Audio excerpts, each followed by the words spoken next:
오늘은 조금 특별한 시간을 좀 가져보려고 나와있어요. 박수님한테 제보를 하신 분이다 하고 얘기를 듣고 지금 저희가 모였는데 어떤 사연 때문에 이 자리에 오시게 되게 간략하게 설명 부탁드립니다. 의뢰자가 신고 사기, 그다음 신고서 해주신 무속인은 남편 되시는 분한테 입에 담지 못할 이런 경우까지 당기면서 금융갈취까지 당하면서 있다가 저한테 찾아오게 했는데 내가 그 이야기를 일단 하도 나고 아직까지도 우리나라가 무속적으로 사기를 치고 다니시는 분이 있구나 싶어가지고 이거는 꼭 전국 방방곡곡에 알려야 되겠다라는 마음으로 의뢰자를 모셨거든요. 또한 사기 성립이 참 되게 어려운 게 무속이던데 보니까 그거를 악용을 많이 해. 어떤 식으로 하냐면 자 구슬하면은 5천만 원짜리 1억짜리 구슬하는 경우도 많아요. 그런데 그 구슬을 하는 이유가 뭐예요? 내 잘 되게 하기 위해서 또는 인연줄 잡기 위해서 인연줄을 떨어내게 하기 위해서인데 인연줄 잡기 위해서 구슬 2억짜리 구슬을 했는데 사람들이 안 와. 그 인연줄 붙으려고 하는 그 여자분이 또는 남자분이 안 왔는데 고소를 하게 되면 어떤 상황이 생기냐 무혐의 처리가 됩니다. 그런 걸 악용을 엄청나게 많이 해요. 자 신고 또한 마찬가지고 그래서 내가 화가 나가지고 오늘 의뢰자님을 모셨는데 자 의뢰자님한테 한번 질문을 하고 싶은데 신고서 언제 처음 하셨어요? 작년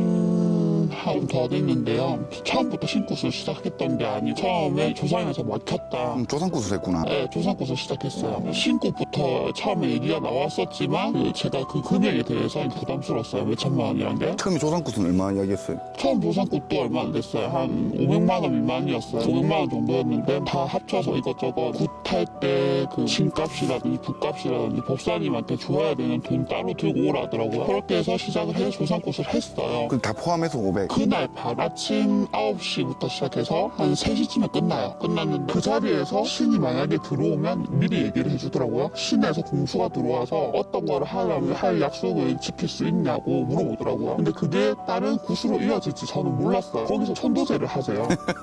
전 남자친구가 제 사람 마음 돈이 조금 생기면 그 친구를 좋은 데로 보내줘야겠다는 그런 마음을 들고 있었어요. 보내준다라는 게 어떤 사망을 하셨다. 자살로 돌아가셨기 때문에 안타까운 마음이 컸죠. 그 친구에게 뭐 저 때문에 돌아가신 건 아니지만 그래도 제가 조금 더 잡아줬더라면 그런 마음 있잖아요. 그냥 안타까웠어요. 그 조상굿을 끝나는 날 천도제를 예약을 잡아버려요. 다 네가 좋은 날이다. 공주가 너한테 좋은 날 이 날을 해야 된다. 그래서 천도제를 합니다. 뭐 처음에 신내면 딱 받아라 그 말을 한 게 아니라 내 그 가격에 부담스러워하니 천 단위가 부담스러워하니 작은 거부터 물꼬를 틀기 시작한 거죠. 작은 돈으로 그 사람 끝에 대보면 몇 천만 원이 돼 있던 거였죠. 그때 당시에는 나의 경제 사정을 배려해 주는 거라고 생각을 했지만 나중에 지나고 나서 생각해 보니까 이것도 일종의 설계였던 거구나. 그 세 명이 있거든요. 두 명은 부부고 한 명은 그 신제자였는데 그 사람이 내가 어떻게 수입을 벌고 이런 구조를 잘 알고 있던 친구였어요. 그 사람도 지금 틱톡이나 어디서 방송을 하고 있고 그렇게 해서 천도제를 저도 했습니다. 날짜를 잡아가지고. 천도제는 얼마 주겠어요? 천도제도 한 700 주고 했습니다. 700이면 지금 조상국까지 해서 지금 1200. 제가 굿을 처음으로 해봤는데 우리 집에서 과일 깎아 먹듯이 그렇게 올라왔더라고요. 다과할 때 나는 누가 봐도 이거는 신 같겠어. 어떻게 진행을 했어. 그날 신내리 곳을 예약해버려. 신에서 공수를 주는 거는 이건 어쩔 수 없이 약속을 지켜야 된다. 그렇게 얼음장을 놓더라고요. 지금 보면 처음부터 신내리 곳을 몇 천만 원 하기 힘들게 그렇게 진행을 해왔던 것 같아요. 천도제도 한 10시부터 시작해서 2, 3시에 끝나버려요. 비닐하우스 같은 데 안에서 그 땅이 아니고요. 뭐 앞길이 막혀있니 나를 지배를 하고 있니 그런 말 무서웠죠. 그럼 그 사람이 그 돈으로 다른 행위를 해준 적은 없어요? 그 돈을 받고 그 안에서 법사 한 명, 신 선생 부부시죠. 그 여자 한 명, 셋이서 행위를 해요. 그 행위를 하면 자 하루 일단 30만 원 잡고 일단 90만 원에 한값 30만 원 넉넉 잡고 비닐하우스에 들어가는 거기에 돈 들어가는 거는 없을 거고 그 땅에 안 하고 거기서 했을 거고 점심은 어떻게 먹었어요? 점심은 그 땅에서 밥을 해주더라고요. 점심값까지 15만 원 200도 채 안 되네. 저는 거기에 대해서 얼마인지 모르니까 그 상사님도 이런가 보다 했는데 그 다 나중에 돼서 보니 그게 엉망인 줄 알았죠. 남자친구가 앞뒤를 막고 죽은 사람이 망자가 내 옆에 이렇게 얘기를 하면은 보내주고 싶었던 마음도 있었는데 그게 너무 무서웠죠. 이런 말까지 했어요. 만약에 그 사람이 안 죽 마지막에 3일 전에 만나러 내가 나갔으면 3일 전에 만나러 나갈라 했었거든. 한 6개월을 인연을 끊다. 그 나갔으면 넌 칼 맞아서 죽었다 걔한테. 걔가 어떻게든 나를 냉동박질을 시켜서라도 옆에서 안 떠난다. 이런 말을 들었을 때 참담하더라고요. 그래가지고 좋은 마음에서 보내주고 싶어서 그렇게 했었던 거죠.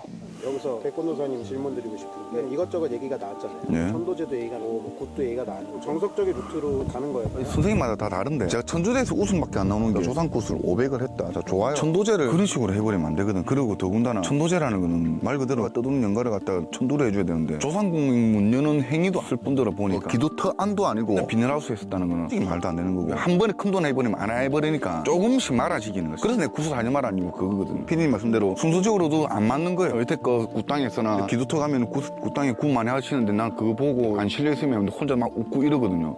우와 연기 잘한다 저 선생님. 안 실려있는데 혼자서 막 연기해. 우는 연기 잘해요 그거. 배워야 돼요 그런 분들. 그런 분들도 순서를 맞게 합니다. 굿당 하루 빌리는데 30만 원인데 그거 아끼려고 그랬다는 것도 큰 욕심인 거죠. 그러니까 뭔가 이상한 걸 계속 감지를 하고 계셨다고 해요. 결정적으로 이 사람들은 무속인이 아니다. 이제 나한테 사기를 치고 있다. 이런 거 언제 그걸 깨달을 그 신아빠라는 사람 버스 회사에 다니더라고요. 거기까지도 괜찮았어요. 버스 회사에서 다니면서 법사님을 하셨는데 내가 좋은 일이 아니고 본인의 버스 회사에서 쉬는 날을 택했더라고요. 자기 버스 회사 업무를 투입하지 않는 시간만 골라서 네, 그거를 제가 뒤늦게 같이 기도 다니고 해서 알았어요. 쉬는 날만 제보자님한테 이 날이 좋은 날이다 했겠네. 신굿은 얼마 주겠어요? 간단하게. 신굿은 1,000만 원이 안 들었던 것 같아요. 거의 5천만 원 되는데 피해금액 신굿을 받고 1,000만 원 받고 그 뒤로 계속 기도 다니면서 모든 비용을 제가 냈었거든요. 신굿을 해줬는데도 불구하고 또 돈이 나간다고요? 포함해서 1,000만 원이야. 그게 원래 신굿 비용이 그 포함해서요. 쉽게 말하면 모든 사소한 것까지도 다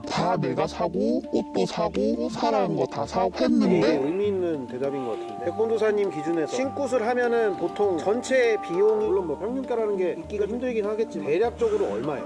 딱 2천만 원 이하. 2천만 원 이하에 뭐가 들어가야 되냐면은 법당, 다이, 팽화, 촛대, 꽃, 옥수그릇, 점상 다이, 동자 다이, 부채, 방울 그리 들어가는 게 한 5, 600 정도 하거든요. 문조 들어온 입구 건립 팽화, 건립 또 촛대, 옥수그릇. 그 다음에 뭐 해줘야 되냐면은 삼산기도 다니는데 거기에 다 그 돈이 다 포함됩니다. 굿당의 비용하고 밥값하고 거기 재물 그까지 다 포함되고 심지어는 그게 끝이 아니고 좀 남잖아요. 2천만 원 기준이면 많이 남아요. 근데 저는 1,000만 원에 얼마 전에 신굿 해줬어요. 1,000만 원 정도면은 다 해놓고 교육비라고 생각해야 되죠. 무슨 교육비냐?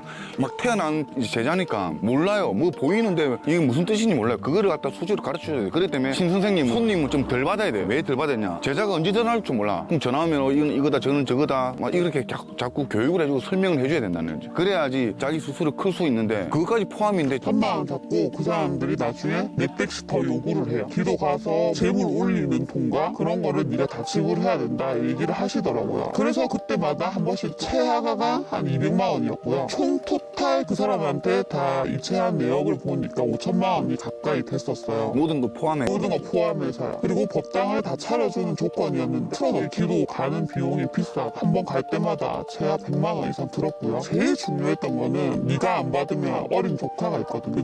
초등학생인데 그 조카한테 간다는 그런 말이 저한테는 굉장히 무서웠죠. 어느 정도 조공을 계속 드리지 않으면 가족이나 친척들이 위험할 수 있다. 뭐 이런 식으로 거의 뭐 협박을 하는. 힘들이 구슬하고 이 가족들한테 가는 건 물론이고 엄마든 직계 가족이 제가 조카가 하나밖에 없어요. 걔한테 간다. 걔한테 내려가면 어떻게 되냐. 안주 사건 사고는 다 있을 것이. 그렇게 하면 누가 이 구슬 안 하겠어요. 그러면 신굿 할 때 신령님들이 다 들어왔어요. 어떻게 됐어요? 그때 하나도 보이지 않았고요. 그럼 신굿을 어떻게 끝냈어요 그러면? 그것도 아침 9시 시작해서 3시에 끝납니다. 끝나면은 신령님 다 들어왔으니까 끝났을 거잖아요. 그냥 오로지 경일 그분이 그냥 실린 궁수만 계속 주셨어요. 신복 입고 뛰었을 거잖아요. 방울이나 신약칼이나 잡고 그 전에 얘기를 해주더라고요. 이렇게 자꾸 뛰면 된다, 뛰어라. 보이지도 않고 느껴지지도 않고 들리지도 않고. 그냥 저는 그게 겁이 제일 났어요. 그냥 가족들한테 가는 게. 그리고 아무것도 안 느껴진다고 얘기했었을 때 그게 당연한 거다라고 얘기하시더라고요. 말도 안 되는 거죠 그거는. 그래서 그거는 차차차차 네가 기도를 하면서 받아서 네가 그 신령님을 내리는 거예요. 그래도 최소 제가 신을 받았으면 누구를 받았는지 물어를 보고 싶었는데 그때 얘기를 돌렸어요. 그렇게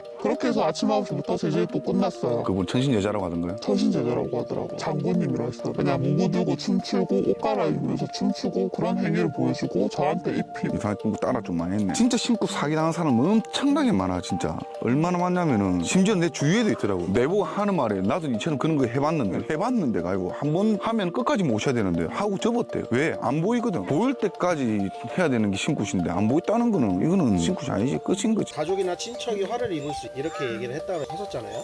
저는 이게 되게 협박적인 어조로 어조로 들리는, 협박이라고 생각할 수 있는 어조로 실제로 신고시나 이런 걸 받는 분들이 정말 많은 편인가요? 예, 많죠. 더군다나 요즘 현대인들 보면 무당이 되고 싶어 하는 사람들이 있대요. 그게 무속 학원을 다닌대요. 이 신도 없는데 앉아가지고 사람 심리 치료하는 거 비슷하게 그렇게 앉아서 하고 싶어 하는 애들 많다고 하더라고요. 그 미친 거거든요. 말도 안 되는 거거든요. 진짜 신령님 내려오면 처음에는 엄청나게 하기 힘들합니다. 왜? 진짜 신에서는 말립니다. 시주 할머니가 말립니다. 그렇기 때문에 하기 싫어요. 근데 위에서 진짜 신령님들이 내려오니까 밑에서 자꾸 시주 할머니가 못 받게 하려고 자꾸 밑에서 위로 올려요. 우리 손자, 우리 손녀 인간답게 살게 해주십시오. 그렇기 때문에 마음에 요동이 친다고, 진짜 신령님 모시는 사람은. 그러다가 내가 어느 순간 너무 힘이 드니까 어쩔 수 없는 길이다 생각해서 내 마음이 변화가 옵니다. 그때 신령님을 모시고 싶어 한다는 거지, 그때부터. 그런데 그것도 없는데 신령님도 없는데 그렇게 하고 싶어 하는 사람 많아요.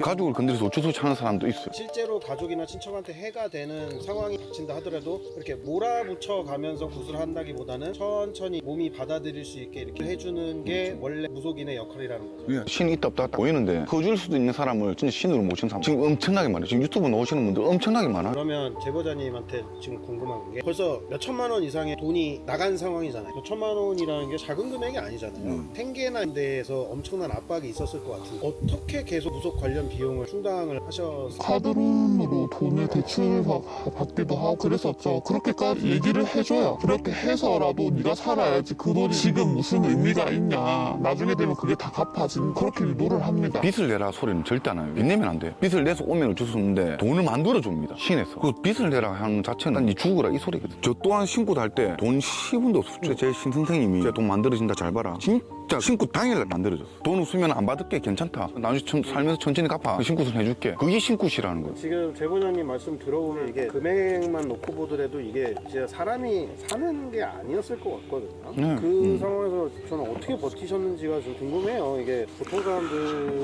이거 버티기가 힘든 상황인데. 저도 못 버티고 약을 먹고 한번 실려갔던 적이 있었어요. 죽으려고. 그 사람들이 나 몰라라 하고 등 돌리더라고요. 살면서 처음 자기를 맞고 돈에 대한 갚아야 되는 압박감도 심해 제대로 된 건지 전혀 인식도 하지 못한 채 살아갔기 때문에 더더욱 대인기피증은 물론이고 원래부터 공황장애 약을 먹고 있었는데 더 죽고 싶었던 우울증이 많이 밀려왔었죠. 그때 한번 병원에 잘못된 거지만 그렇게 시도를 했어요. 죽으려고. 다행이네, 그것도 천만. 그런 무속인들이 엄청나게 많고 피해자들은 더 많아요. 지금 제가 볼 때는 지금 제보자님뿐만 아니라 엄청나게 많을 거지. 아니, 얼마 전에 실제로 지상파에서 가짜 무속인에 대한 공론화하는 프로그램이 방영이 한번 됐었잖아요. 말씀 들어보면 그때 그 방송에 나오셨던 분들하고 유사한 패턴이나 이런 게 많이 보여요. 제가 피해를 받고 소송을 진행 중인 게 저한테는 큰 돈, 천만 원 가까이 됐던 돈 포기하고 살려고 했었어요. 없었던 일로 포기하고 살려고 했는데 그 사람들한테 당연히 얘기했죠. 나중에 되면 내가 이게 법상으로 안 차려져주고 마무리 지었던 거, 약속을 했던 거 안 해주면 신고는 하겠다. 근데 그게 협박 공갈죄로 저한테 다시 역고소를 했어요. 그 사과 차단에 내가 줬던 돈의 일부만 달라. 1,500만 원이라도 달라. 반도 아니었어요. 반의 반이었어요. 그랬었는데 그 사람들이 오히려 되려 협박 공갈로 저를 신고를 하더라고요. 그래서 그때부터 안 되겠다 싶어서